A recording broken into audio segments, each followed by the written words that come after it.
বনি আদম বড় দামি এক প্রাণী, এমন আল্লাহ মর্যাদা দিয়েছেন। ফেরেশতা নূরের সৃষ্টি, আল্লাহ এত মর্যাদা দান করেন নাই। আগুনের সৃষ্টি, জিনদেরও আল্লাহ এত মর্যাদা দেন নাই। মাটির সৃষ্টি, মানুষকে আল্লাহ সর্বোৎকৃষ্ট মর্যাদাবান করে আল্লাহ দুনিয়ায় পাঠাইছেন। এই সিদ্ধান্ত কার? নূরের সৃষ্টি শ্রেষ্ঠ, আগুনের সৃষ্টি শ্রেষ্ঠ? আল্লাহর সিদ্ধান্ত কি মাটির সৃষ্টি মানুষ? এই সিদ্ধান্ত কার? সবাই বলেন না কেন? ভাবে আছেন না? এই সিদ্ধান্ত কার? স্থায়ী না অস্থায়ী? আল্লাহ পাকের স্থায়ী সিদ্ধান্ত মানে নাই কে জানেন? হ্যাঁ, ইবলিস বলছিল না না না, মাটির সৃষ্টি শ্রেষ্ঠ কেন, আমি শ্রেষ্ঠ। এই জন্য আল্লাহর হুকুম মতো সেজদা করে নাই। তো আল্লাহ বলেন, আমি মানুষকে সৃষ্টির শ্রেষ্ঠ মর্যাদা দিয়া বানাইছি এবং তাদেরকে আমি আল্লাহ দুনিয়ায় চলার মতো জমিনে সুন্দর রাস্তার আয়োজন করেছি এবং পানিতে চলার মতো ব্যবস্থা করেছি। মাটির প্রাণী পানির মধ্যে দীর্ঘ টাইম চলতে পারে না, পানির প্রাণী মাটির উপরে দীর্ঘ টাইম চলতে পারে না। মানুষ দোনো সাইডেই চলতে পারে। যেই লোহা পানির মধ্যে ফেললে ডুবে যায়, সেই লোহা মানুষ মেদা দিয়া জোড়া লাগাইয়া স্টিমার বানাইয়া এরপরে পানির উপরে ভেসে ভেসে এক দেশ থেকে আর এক দেশে চলে যায়। ওয়াহামালনাহুম ফিল বাররি ওয়াল বাহরি, এরপর ওয়ারাযাকনাহুম মিনাত তাইয়্যিবাত, আমি আল্লাহ জমিনের মধ্যেই মানুষের জন্য উত্তম খানার আয়োজন করেছি, রিজিকের ব্যবস্থা করেছি। গর্তের পিপিলিকার খানাও আল্লাহ দেন, নদীর মধ্যে হাজারো প্রাণীর খানা কে দেন, জঙ্গলের মধ্যে হাজারো প্রাণীর খানা কে দেন, উড়ন্ত পাখির খানাটাও আল্লাহ দেন। তবে মানুষের মতো এত সুন্দর পিওর খানা আল্লাহ কাউকে দেন না। মানুষের খানা এতটাই পিওর, যেই খানাটা অনেক মজাদার, অনেক পবিত্র, অনেক সুস্বাদু। এমন সুন্দর খানা আল্লাহ কোনো প্রাণীকে আল্লাহ দেন না। আবার মানুষ খাইতে গিয়ে যেটা ফেলে দেয় এটাকে জুটা বলে। এই জুটাটাও আল্লাহ কাজে লাগায় দিছেন। এই জুটাটাও পাক আল্লাহ বানায় দিছেন, এটা না পাক না। আপনি একটু পানি পান করে রেখে দিলেন, এটা পাক না না পাক? পাক। এবার এটা অন্যজনে পান করতে পারবে না পারবে না? আচ্ছা, এবার খানা খাইতে বসছেন, খানার মধ্যে তো মাছ খাইছেন, কাটা ছিল, এটা কি আর একজনে পারবে খাইতে? পারবে না। আল্লাহ এটাও ফালাই দিনে কি করছি, তোমার এই খানার জুটাটা আমি আল্লাহ তাআলা তিন প্রাণীর খানার আয়োজন করছি। তোমার জুটা, তোমার এই জুটা তিন প্রাণী খাবে, তিন শ্রেণীর প্রাণী খাবে। এই জন্য নবীর সুন্নত, শুধু সুন্নত না, শক্ত আইন হলো, এ মুমিন, তোমার খানার জুটাটা কোনোদিন তুমি পানির মধ্যে ফেলবা না। তোমার এই জুটাটা তুমি সুন্দরভাবে বাড়ির পেছনে হোক, যেখানে হোক, নিরিবিলি একটা জায়গায় রেখে দাও। তাহলে স্থলের তিন প্রাণী এটা খাবে, পানির মধ্যে ফেললে ওখানে আর এক প্রাণী খাবে। জিনেরা খায় আমাদের জুটা, কুকুর খায়, বিড়াল খায়, নদীতে ফেললে মাছ খাবে। এই জন্য খানা খাওয়ার সময় ঝুটা পানির মধ্যে ফেলা যাবে না, আমরা ফেলে দেই। যারা ফেলে এরা জিনের খানার উপরে জুলুম করলো, কুকুরের রিজিকের উপরে জুলুম করলো, বিড়ালের রিজিকের উপরে জুলুম করলো।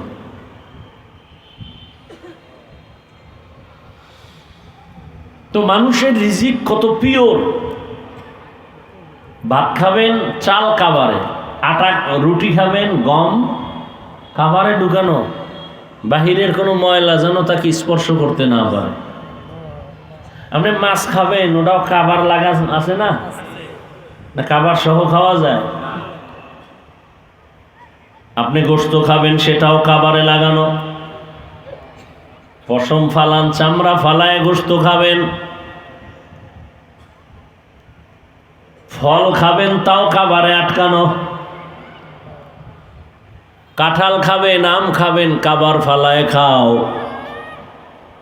আমি আল্লাহ তোমার খানাটারে এত পিওর রেখেছি যেটা তোমার শরীরের জন্য ভিটামিন, কোনো ভেজাল নাই। যদি কোনো ভেজাল থাকে আমি আল্লাহ না, মানুষ বেঈমানি করে ভেজাল ঢুকায়। খানার মধ্যে ভেজাল যদি ঢুকায়, আল্লাহ ঢুকায়? খানায় ভেজাল কারা করে? মানুষ। বড় নিমক হারাম। ইন্নাল ইনসানা লিরাব্বিহি লাকানুদ। ইনসান বড় নিমক হারাম। পিওর খানাটারে ভেজাল যুক্ত করে ফেললো মানুষ। তেল কিনবেন ভেজাল, কুত্তায় করছে না মানুষে। মাছ বাজারে যাবেন ভেজাল, চাল ডাল কিনবেন ভেজাল, কারণ ওর অন্তর ভেজাল। এই জন্য ওর থেকে যত সাপ্লাই হয় সব ভেজাল। আর ওর অন্তর ভেজাল কেন? ওর মধ্যে আল্লাহর আযাবের ভয় নাই। এই জন্য আল্লাহ বলেন, ইয়া আইয়ুহাল্লাযীনা আমানুত্তাকুল্লাহ, ও মুমিন আল্লাহকে ভয় কর, আল্লাহর আযাবের ভয় করো। এত বয়ান চলতেছে সারা দেশ জুড়ে, দাওয়াত ও তাবলীগের বয়ান, পীর মাশায়েখের বয়ান, জুমার খতিবদের বয়ান, আমাদের বক্তাদের বয়ান। যেই বয়ানগুলো সব আলেম ওলামারা করে, এটি আপনারাও জানেন। জানেন না? কথা হয় না। বাঙালি চালাক না? আকাম কইরা ধরা খাইলে কয় না যাই না করছি, আর মাস্তানি করার সুযোগ পাইলেই কয় আমরাই সব জানি। হুজুরেরা কি জানে? এরকম বেয়াদব নাই? যখন আকামে ধরা পড়ে তখন কয় না যাই না করছি, আর যখন মাস্তানি করার সুযোগ পায় তখন কয় আমরাই সব জানি। হুজুরেরা কি জানে? মিথ্যা কথা বলা হারাম, গালি দেওয়া হারাম, নাচ দেখা হারাম, গান শোনা হারাম, মদ পান করা হারাম, জুয়া খেলা হারাম, তাস খেলা হারাম, মা বাবার হক নষ্ট করা হারাম, প্রতিবেশীর হক নষ্ট করা হারাম, চুরি হারাম, জুলুম করা হারাম। এগুলো এখানে আপনারা জানেন না। কথা বলেন কেন? বলেন জানি না, না জেনে করছি। এরপরও চালাকি যদি করো, তুমি কয় নাম্বারের চালাক? তুমি কত বুদ্ধি নিয়ে চলো? তোমার থেকে শ্রেষ্ঠ বুদ্ধি দেনেওয়ালাকে। ওয়া মাকারু ওয়া মাকারাল্লাহ ওয়াল্লাহু খায়রুল মাকিরিন।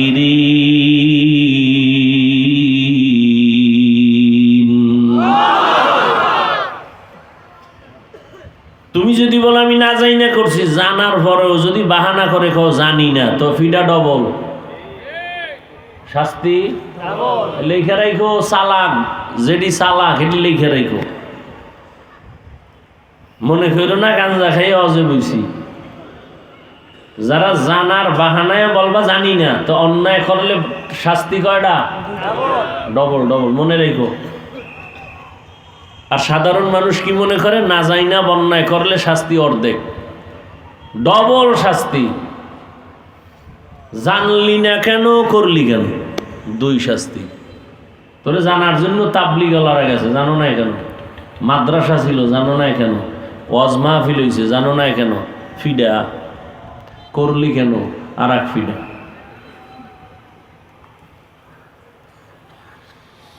আল্লাহ সবই জানেন, মিথ্যা বলা কি? এরপরও বলেনি, জানে হারাম, এরপরও শুধু বলে না। আমরা পেশাইয়া ধরলে কয় মিথ্যা না বললে হুজুর ব্যবসা চলে না। আমার যুক্তি দেয় উল্টা। তাহলে জানে মিথ্যা বলা হারাম, এরপরও বলে। একজন টাকা পাইবে, যখন মোবাইল করছে, আপনার টাকা পামু দেন না কেন? কই আছেন আপনি? ঘরের মধ্যে মোবাইল কানে লাগায়, আমি জমিনে নাই। আছে কই? আরে কন্যাকা কই আছে? ঘরে। হে কি কয়? জমিনে নাই। একদিন ফেসাইয়া একজনে ধৈর্য খাই, তুই না ঘরে ছিলি? কহ মিশা কথা কইলি, তুই ঘরে নেই। আসলে আমি ঘরে ছিলাম না, জমিনে ছিলাম না। কই ছিলি? খাটের উপরে ছিলাম। কই ছিল? খাটের উপরে, জমিনে নাই তো। ওখানে আলগা হয়ে গেছে না। মিথ্যা চর্চার এক গোডাউনের নাম হলো মোবাইল। পৃথিবীতে মানুষকে দ্রুত জাহান্নামে নেওয়ার এক সুন্দর রাস্তার নাম মোবাইল। খুব দ্রুত জাহান্নামে নিয়ে যাবে। আমি হুজুরেরও নিবে, তোমার খাজুরেরও নিবে, 14 গোষ্ঠী শুদ্ধ জাহান্নাম। সারা রাত ঘরের মধ্যে জেনা চলে, জেনা রুমে রুমে। পোলা এক রুমে ঘুমায়, মোবাইলে জেনা, চোখের জেনা, কানের জেনা, অন্তরের জেনা, জবানের জেনা। আর এক রুমে ঘুমায় মাইয়া, ও মোবাইল নিয়ে জেনা। বউ স্বামী ওরাও মোবাইল নিয়ে জেনা চলতেছে সারা রাত। কখন ফজর হইল, 3টা বাজলো, খবর নেই। ওদিকে ওপেন চ্যালেঞ্জও দিতে আছে হারবাল কোম্পানিরা। কারণ এই মোবাইল মানুষের জীবন, যৌবন, চরিত্র, লেখাপড়া সব কিছু ধ্বংস করে ফেলেছে। অকাল মরণ কয় গ্রামের মানুষ, যদিও কথাটা ঠিক না, তবে মোবাইলওয়ালাদের মরণ হবে অকাল মরণ। কি মরণ? অকাল মরণ। চোখ থাকতে অন্ধ, হ্যাঁ, আর বয়স থাকতে তোর হায়াত বন্ধ। এখন দেখো না, ইদানিং যুবকেরা যত মরার খবর, অধিকাংশ যুবক আর সুস্থ মানুষ। অসুস্থটি কম মরে। ডাক্তার কেটা মরবে, খাওয়া যা পারো খাওয়া, হে এখন লাঠি লয়ে আডে। আর সামনে সুস্থ মানুষ হঠাৎ করে কয় বুকে ব্যথা, ধর ধর করে পড়ে গেছে। নাই কেউ ডাক্তার কইলে আর কোনো রোগ নাই, মরলো কেন? কয় হঠাৎ একটা নতুন রোগ আছে, হঠাৎ রোগ। কি এই মুরব্বীরা বলেন না কেন, কি রোগ? হঠাৎ রোগ মানে কি? হ্যাঁ, এই মোবাইল আজকে বাসায় যাবে, এই মোবাইলের গোলামেরা, বিশেষ করে যুবকদের বলছি, বাসায় গিয়া গুগলে সার্চ দিবি, টাচ মোবাইল দেখলে শরীরের অঙ্গ প্রত্যঙ্গের কি কি ক্ষতি হয়, পৃথিবীর চিকিৎসা বিজ্ঞানীরা সব ডিটেলস ওখানে লিখে রাখছে। আমি বলি বাসায় গিয়ে মিলাই দেখবে। মানবি কিনা ওটা আমার জানার দরকার নাই, বলবো কিনা সেটা আমার বিষয়, তুমি মানবা কিনা তোমার বিষয়। এই মোবাইলের কারণে ব্রেন কমে যায়, কিডনি দুর্বল হয়, হার্ট দুর্বল হয়, চোখের পাওয়ার থাকে না, কানের পাওয়ার থাকে না, আরো কি কি থাকে না, কয় কিছুই থাকে না। থাকে একটা রুহু, আজরাইল আসলে তুইও থাকবি না। শখে শখে মোবাইল নিয়ে খুব আরামে আছে। আমার আশ্চর্য, মানুষ চায় একটু বেশি দিন বাঁচবে, কিন্তু মেশিন যেটা হাতে নিছে এটা তাড়াতাড়ি মরার মেশিন। চায় বাঁচতে বেশি দিন, কিন্তু হাতে যা লয়ে ঘুরে এটা দ্রুত হায়াত কমায় মেরে ফেলবে, স্টক করবে। আল্লাহ হেদায়াত দান করুন। এত বয়ান চলে, তাবলিগওয়ালাদের বয়ান, পীর মাশায়েখের বয়ান, এত বয়ানের পরেও কেন আমলের দরজা বন্ধ? এখানে এত আল্লাহর মানুষ, আল্লাহর গোলাম, এরপরেও এখানে এত মানুষ হওয়ার পরে বহু মানুষের চেহারার দিয়ে তাকাইলে মনে হয় এরা এতটাই আল্লাহর প্রিয় মোহাব্বতের বান্দা যে আজকে ফজর পড়ে নাই, জোহর পড়ে নাই, আসর পড়ে নাই, মাগরিব পড়ে নাই, এশা পড়বে কিনা তারও গ্যারান্টি নাই। মোনাজাতের পরে আজান হয়ে যাবে, বলবে আসেন নামাজ পড়ে যাই, 100 ভাগের 1 ভাগ থাকবে কিনা সন্দেহ। আল্লাহ হেদায়াত দান করুন। অথচ জারি জিগামু ভাই নামাজ পড়া লাগবে নি, এখানে লাগবে, আপনি কি পাগল হয়ে গেছেন? লাগবে নি মানে আপনি এত বড় হুজুরে এখন লাগবে নি? আমারে ধৈর্য লাইছে, কয়েক তো লাগবে, কয় 5 ওয়াক্ত, সপ্তাহে 2-1 দিন, প্রতিদিন। মাঝে মাঝে ছেড়ে দেওয়া যাবে নি বলে অবশ্যই না, সবাই বলবে এই কথাই বলবে, অথচ নামাজ পড়ে না। রহমতের নবী বলেন বাইনাল আবদি ওয়া বাইনাল কুফরি তারকুস সালাহ। মুমিন আর বেঈমানের মাঝে ব্যবধান হলো নামাজ। বেঈমানেরা নামাজ পড়ে না, মুমিনেরা নামাজ ছাড়ে না। মকুন সুসুতি নামাজে পাঞ্জেগানা ফাওয়াইলুল লিল মুসাল্লিনাল্লাযিনা মুমিনারা এই নামাজ ইমদাদ দা ইস্তাইনু আয়াতে কুরআবখা। মুমিনের বড় হাতিয়ার হলো নামাজ। as-salatu ইমাদুদ্দিন, নামাজ হলো দ্বীনের খুঁটি। ফামান আকামাহা আকামাদ্দিন ওয়ামান হাদামাহা হাদামাদ্দিন। যে এই খুঁটিকে মজবুত রাখলো সে দ্বীনকে জিন্দা রাখলো, আর যেটাকে হারায় ফেললো সে দ্বীন হারায়া নিজেও হারায় গেল। ক্বালা রাসূলুল্লাহ সাল্লাল্লাহু আলাইহি ওয়া আলিহি ওয়াসাল্লাম মান আহাব্বা দুনিয়াহু আযাররা বিআখিরাতিহি ওয়া মান আহাব্বা আখিরাতাহু আযাররা বিদুনিয়া ফাআসিরু মা ইয়াবকা আলা মা ইয়াফনা। পয়গম্বর বলেন, হে উম্মত, যে ব্যক্তি দুনিয়াকে অন্তরে জায়গা দিবে ও যেন আখেরাত বরবাদ করে ফেলবে, আর যে আখেরাতকে অন্তরে জায়গা দিবে সে দুনিয়া বরবাদ করে ফেলবে। রহমতের নবী বলেন, হে উম্মত, তোমরা ক্ষণস্থায়ী দুনিয়ার মায়া ছেড়ে দাও, চিরস্থায়ী আখেরাতের মায়া অন্তরে জমা করো। কেন?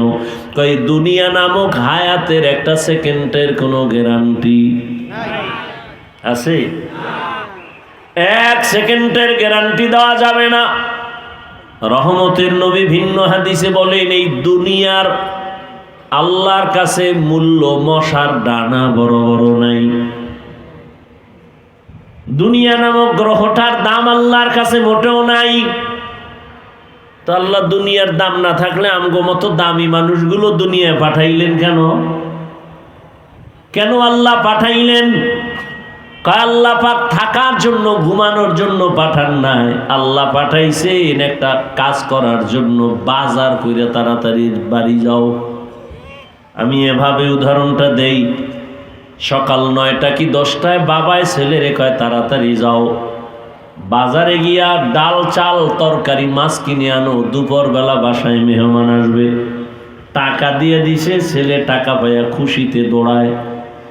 বাজারে যাইয়া মাছ কিনবে, তরকারি, টাকা পকেট ভরা, গরম। কোনদিন খোলামেলা টাকা নিয়ে বাজারে যায় নাই। ঘরের 4 দেওয়ালের মধ্যে ছিল আটকা। আজ বাজারে গেছে কত আনন্দ।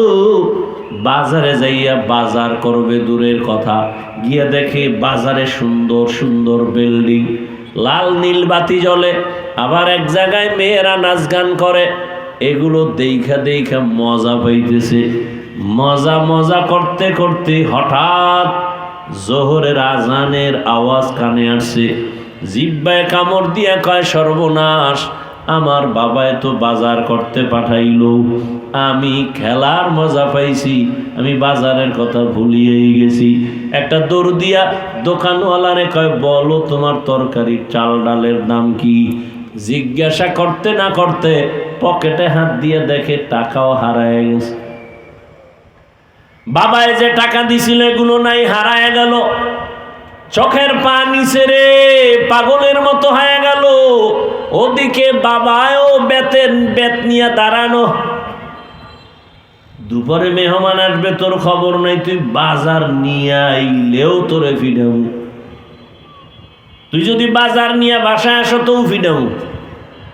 আর যদি তুই বাজার না নিয়ে আসো তো ঘরে জায়গাই নাই।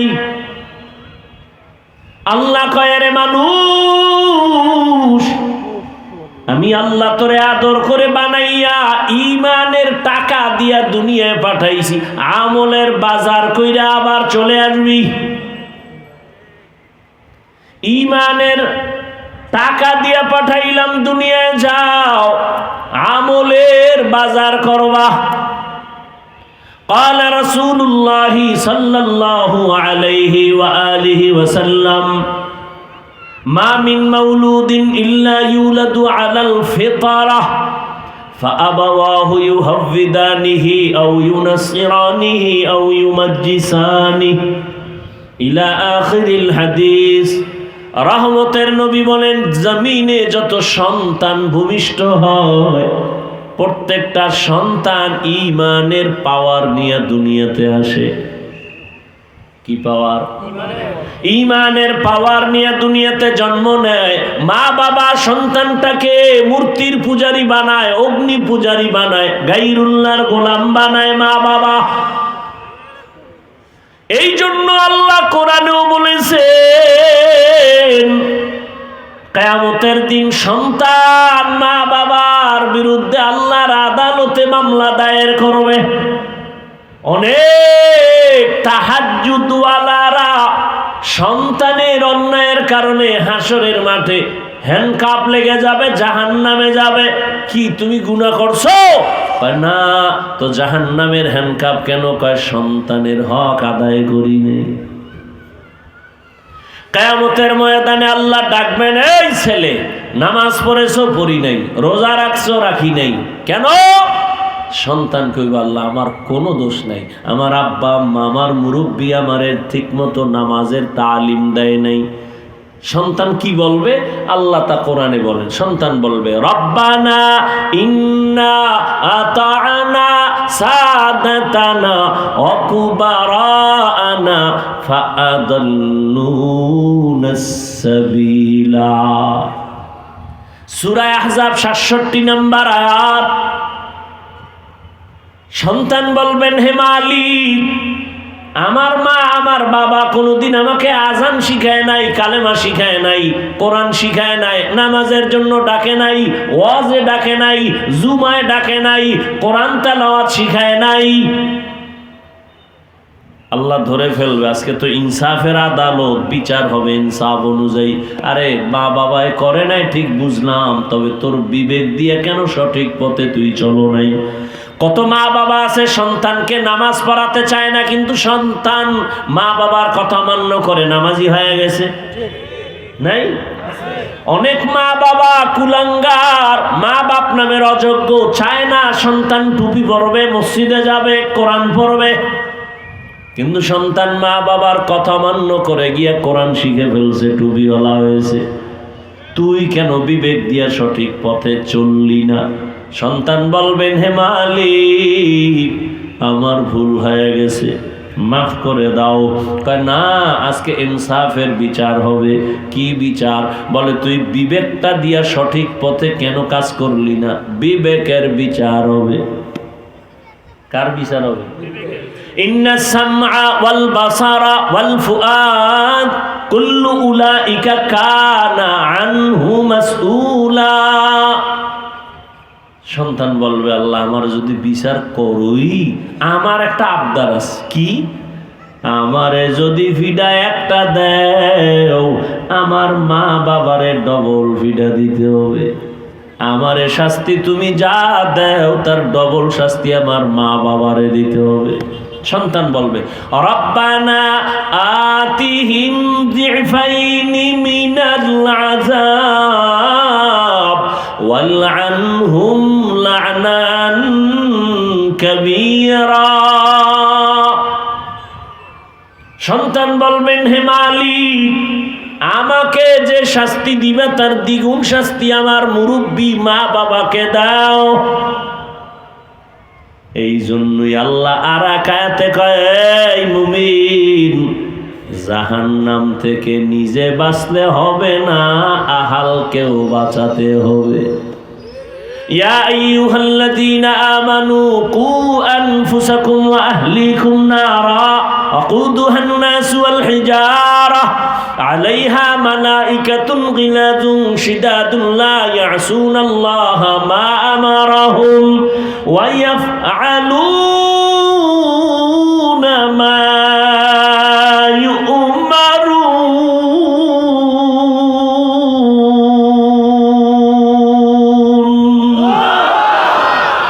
আল্লাহ বলেন, ও মুমিন, জাহান্নাম থেকে নিজেকে আগে বাঁচাও, তারপরে তোমার আহালকে বাঁচাও। এই মা বাবা, জাহান্নাম থেকে নিজেকে আগে বাঁচাবেন, এরপরে আপনার আহালকে বাঁচাবেন। মা বাবার আহাল সন্তান, স্বামীর আহাল স্ত্রী, শিক্ষকের আহাল ছাত্র, ইমাম খতিবদের আহাল মুসল্লি। বুঝেননি? গোটা দুনিয়ার উম্মত হলো উলামায়ে কেরামের আহাল, স্বামীর আহাল হলো স্ত্রী। মা বাবা, জাহান্নাম থেকে আগে নিজে বাঁচো, তারপরে সন্তান বাঁচাও। স্বামী, জাহান্নাম থেকে নিজেকে আগে বাঁচাও, তারপরে তোমার আহাল স্ত্রীকে বাঁচাও।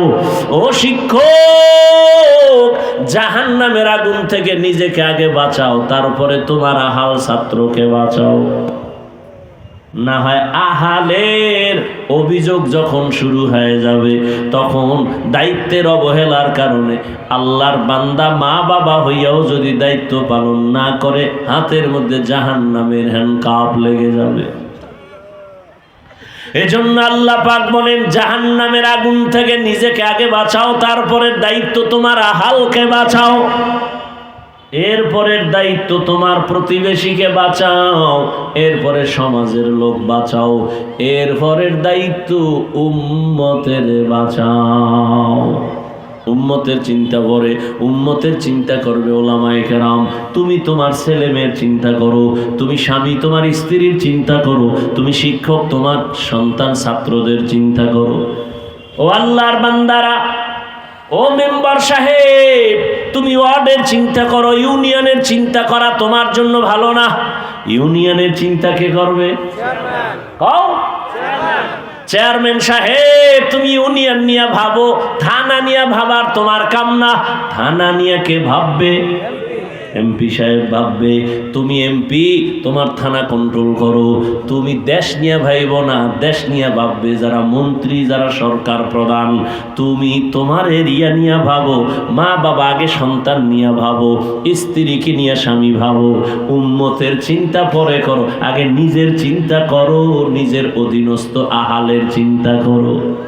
তো কুজাও সুন্নতে আহমদ কুজাবা মুহাম্মদ কৈবুয়ত নিসবতুরা মান আহাব্বা সুন্নতি কওলে রসূল মজদায়ে কানা মাই হাম কুন কবুল।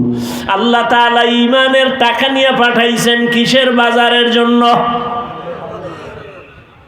আপনারা কি ঘুমাইতেছেন না? আমার কথা বুঝতে সমস্যা না? আমগো দেশে তো এইরকম কবরস্থান পাই নাই কোথাও। কি বুঝেন না? না ভাবে আছেন? অজে বইলে অনেকের ভাব বেড়ে যায়, খুব ভাবে থাকে। সুবহানাল্লাহ কইলে দাম কমে যাবে। আমি তো সম্ভ্রান্ত দামি মানুষ, টাকাওয়ালা মানুষ, আমার সম্মান অনেক। উনি কইলি আমি সুবহানাল্লাহ কম। আল্লাহ হেদায়েত দান করুন।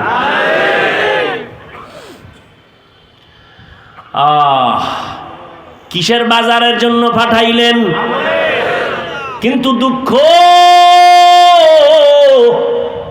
আমার দেশে কিছু টুপিওয়ালা আল্লাহর বান্দারা আছে, এরা বলে বেশি আমল লাগে না। বেশি আমল, আমাকে বরিশালের ভাষা আছে না, চোরের বড় গলা। চোরের এই আসলেই দেখবেন চোরে চিল্লায় বেশি। যারা টাকা পয়সা মাদ্রাসায় দান করে না, মসজিদেও দান করে না, ওয়াজেও দান করে না, এরা হিসাব চায় বেশি।